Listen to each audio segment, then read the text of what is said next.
There's a new Miele Hoover that just came out, and it's finally arrived after many weeks of delays. They kept changing the dates, you know. I got it direct from Miele, you see. But this is the Guard L1 Comfort Hoover.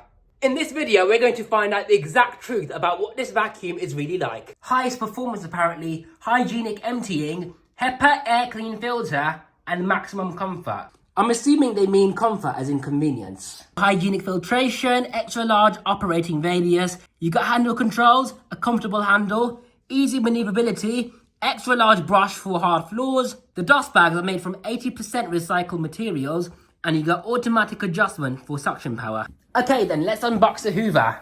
This is what it looks like. And the other side.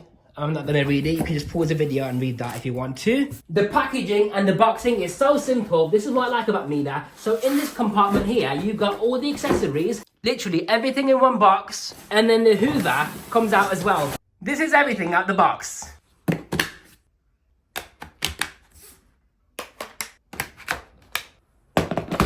This is your main floor tool. It's a basic straight suction accessory because no brush bar. You can toggle between carpet mode and hard floor mode, which pushes these bristles down to prevent the base of the sole plate scratching your tile floors and hardwood floors, whatever it is you've got in your house. And then they go back up again for carpets. There's no edge cleaning beyond these plastic walls because the edges are sealed up. This floor tool seals in all the suction and airflow into your carpet fibres, so you're getting maximum performance. You've got nice rubberized roller wheels, so that's nice to see. Everything's got a click fit accessory fitting, so it doesn't come off unless you press a button. You've got a lightweight telescopic metal wand. This is your handle grip. I like it, it's very comfortable, but the thing I don't like about it is handle grips that have their own handle can be a bit awkward to use when vacuuming the stairs or vacuuming the car. But the way I hold my Shark Hoovers that have a similar handle design is like this. So I've got a bit more control. Furthermore, you've got a soft dusting brush right here, which is all nice. I like that because it's convenient. But imagine if you want to use this accessory on the base of the wand. You can't do that, can you? To reach up the cobwebs. How are you meant to do that? So if you want the dusting brush, you only got it as a handheld.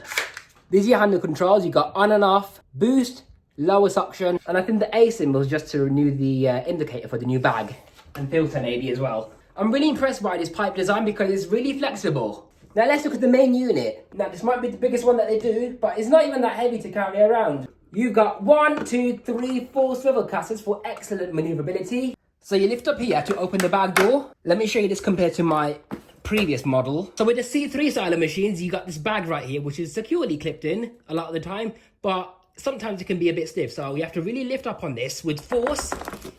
And eventually when you do get it out, sometimes the back of your hand whacks into here. But with this one, they reversed this bracket thing. So you actually pull out the bag towards you. And it's really effortless, you know, because look at this design.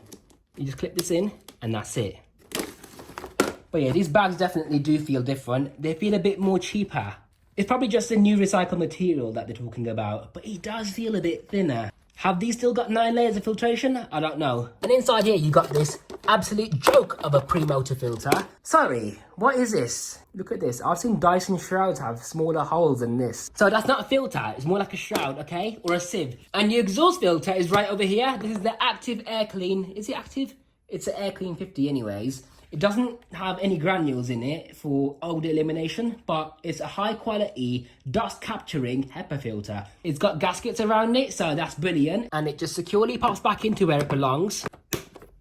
Like so. But you know what, guys? I'm really disappointed that Miele haven't included any bags with this Hoover, apart from the one in the machine already. So I'm gonna have to savour this one for now. You got these flaps inside here as well to prevent any dust from flying out when you have the pipe removed for storage. Ooh! Yeah, see like that? This is exactly what I mean. With this one, the rubber just keeps it contained, kind of. And then the exhaust air should come out of this fabricated material on the sides. It's like a speaker. It looks like a speaker, doesn't it? Inside here, you got your accessory. So you press on that, the door opens up. Inside here is your 2-in-1 stair tool and crevice tool. So right now it's in crevice tool mode, as you can see. But when you press on these 2 yellow buttons, the neck hinges up and locks into place to become your stair tool. So that's an interesting design. And then you pop that back in. This looks a bit flimsy. I hope that doesn't break off. I like these cables. They're very nice and flexible. They're not stiff like the Shark power detector over there, which has a really stubborn cable, making vacuuming an absolute nightmare. Guys, I've just had the maddest nightmare. Basically, these handle controls wouldn't work right, so I tried everything I could to make it work, and it wouldn't work.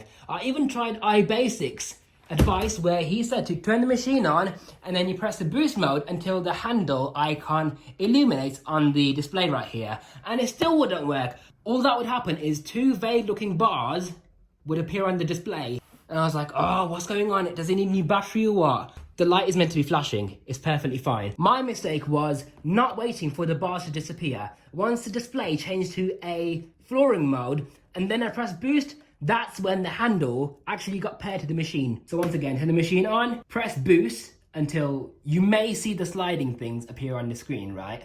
But let that go away. Let the machine run until you see one of the suction modes appear on the screen, and then press boost for a few seconds. And then your remote control handle will be successfully paired with the Hoover. By the way, guys, it's really funny that the remote control pairing thing was not mentioned in the manual. Honestly, I don't even like reading instruction manuals, and they made me read one for no reason. All that writing and no pictures, honestly. So that's the lowest setting, which is the curtain mode. The next mode up is the furniture mode. Okay, now this mode, what it does is basically, the more resistance you have on the airflow, the lower the suction goes. And the less resistance there is, the higher the suction increases.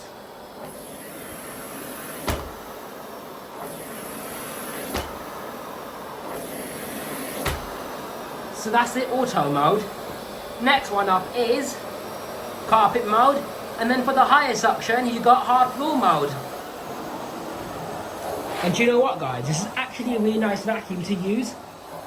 You can feel it sticking to the floor. It's got good carpet lines. It's really quiet, and the suction is very powerful. And speaking of suction power, let's see how powerful it is on the water lift gauge. We'll start off on the lowest mode first.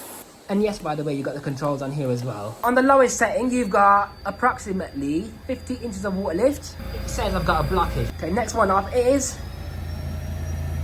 about 70, nearly 70 inches of water lift. That's the furniture mode. And then next one up, we've got the automatic mode, which is obviously going to adjust the suction depending on a number of things, so we'll forget about that one.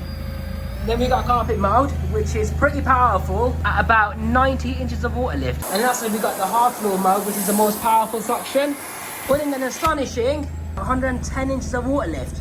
That is crazy impressive for a low wattage vacuum, because this thing is only 890 watts. Can you believe it? Quiet Hoover, high suction power, good airflow, high filtration, nice ergonomics, low wattage consumption, or low energy consumption even. I love this Hoover so far. It might not be the most aesthetically pleasing, but it's certainly a nice Hoover to use. And furthermore, one thing I haven't mentioned to you guys is this cable rewind. With most cylinder vacuums, you have to hold down the button to retract the cable. But with this, it's one touch, just like a Miele C3, and it just pulls the entire cable in away at one touch of the button. So that's really nice. I just don't like the accessories, but they have made it as minimalistic as possible, because on the older Mieles, you would have on top of the bag door all the accessories. And they are nice, you know, because you got 3 dedicated accessories for each cleaning task.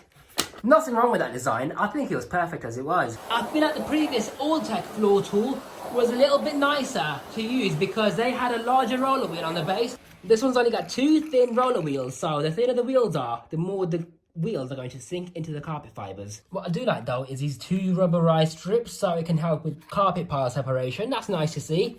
But this floor tool for hard floors is outstandingly amazing, because you can move it in multiple directions because there's no wheels on the base. You got lots of cutaways for large debris to enter the floor tool, and you got soft bristles as well, so it's going to be kind on hard flooring.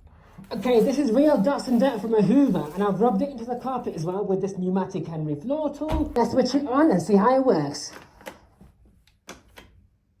Oh, you can't switch it on from here. You have to use the handle controls. Are you joking? What's going on here?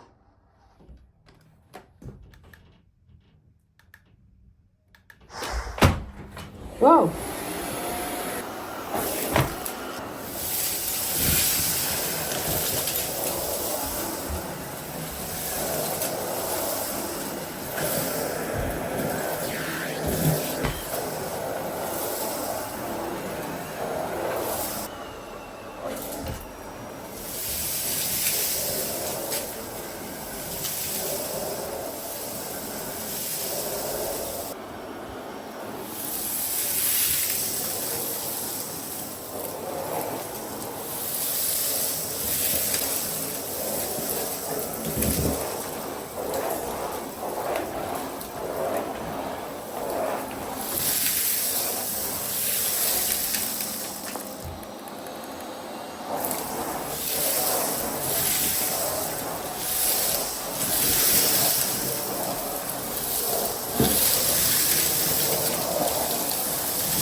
Okay, the bag is now full.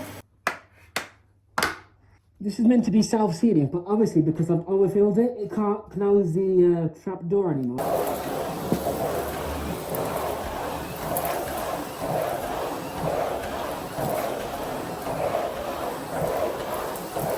As you can see, it's trying to pick up the larger bits of debris. It's got plenty of suction for that, but it doesn't pick it up because of these rubberized blades. Okay, we're going to try the combination tool out now. But one thing I've noticed about this is when you're trying to use it as a crevice tool, in this direction it's perfectly fine, but when you move in the other direction, it folds over into the stair tool mode because this lock right here isn't secure enough. So I can see that wearing out and become unusable as a crevice tool. They just tried to reinvent the wheel right here, but let's see how it works anyway.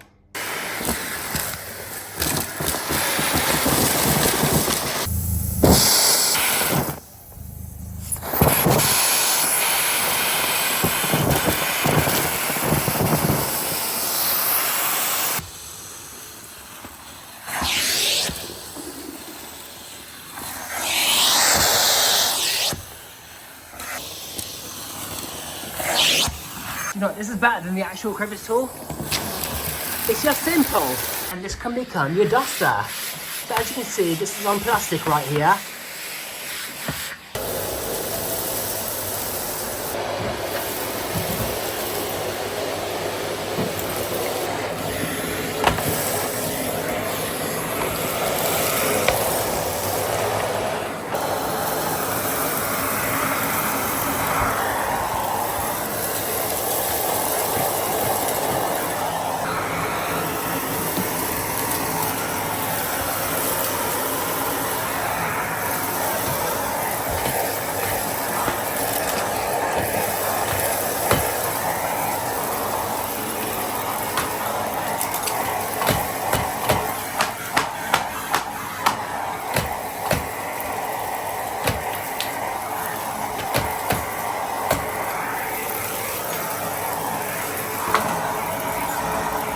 Have I broken it? I hope I haven't.